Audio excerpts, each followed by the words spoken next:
In December 1918, for the first time in its history, a woman was elected to the House of Commons. Constance Markievicz was the Sinn Fein candidate for the constituency of St Patrick's in Dublin. However, along with her fellow newly elected Sinn Fein MPs, she refused to take her seat in line with the party's abstentionist policy. "I would never take an oath of allegiance to the power that I'm meant to overthrow." Who was Constance Markievicz, and what became of the UK's first elected female Member of Parliament? Constance Georgine Gore Booth was born on the 4th of February 1868 at 7 Buckingham Gate, Pimlico, London. She was the eldest of 3 daughters and 2 sons of Sir Henry William Gore Booth and Georgina Mary Hill. The Gore Booths, descended from 17th century planters, were extensive landowners. Constance enjoyed a privileged upbringing at the family home in Lissadell, County Sligo, enjoying country pursuits and being educated in the genteel arts of poetry, music and art appreciation. This culminated in a grand tour of the continent in 1886 and her presentation the following year to Queen Victoria. After overcoming resistance from her parents, Constance then studied art at the Slade School in London before moving to Paris to further her studies. Here, she met Polish Count Casimir Dunin Markievicz, and the couple were married in London in 1900 before returning to Paris in 1902 and then moving to Dublin in 1908. It was here that Constance became involved in Irish nationalist politics, joining Sinn Fein and the Daughters of Ireland in the same year. She also helped to found the Nationalist Women of Ireland Journal and the Ná Fianna Éireanna youth movement, becoming increasingly committed to an independent Ireland and to promoting the Irish language. She was also an active and committed socialist and feminist and was involved in women's suffrage politics.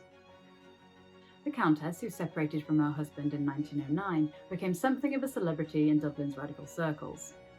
In 1911, Constance, now an executive member of Sinn Fein, was arrested for protesting against George V's visit to Dublin.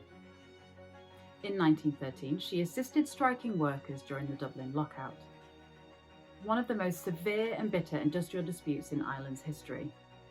She joined the Irish Citizen Army, formed during the lockout, to protect striking workers from police brutality. Strongly opposed to Irish involvement in the British war effort, she also co-founded the Irish Neutrality League in 1914. Constance made no secret of her support of armed rebellion against the British state, and so enthusiastically joined the Easter Rising in 1916. She served as second in command of a company of the Irish Citizen Army at St Stephen's Green. After a week of intense fighting, the rising was put down and Markievicz was sentenced to death. This sentence was later commuted to penal servitude for life on account of her sex. However, she was later released in the General Amnesty of June 1917.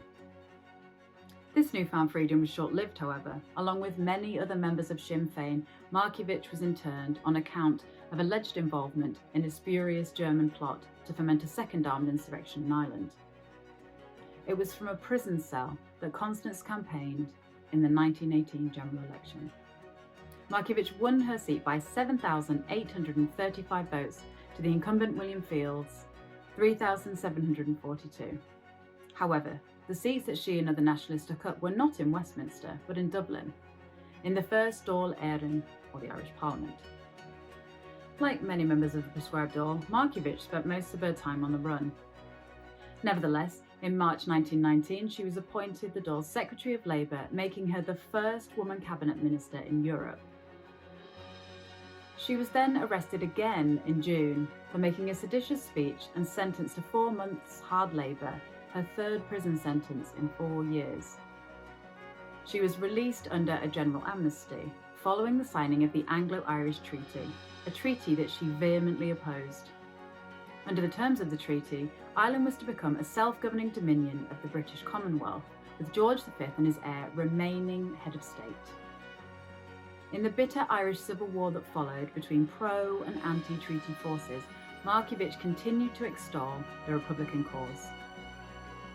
In 1922, she lost her seat in the Dáil. and the following year she was elected again, but this time for Dublin South.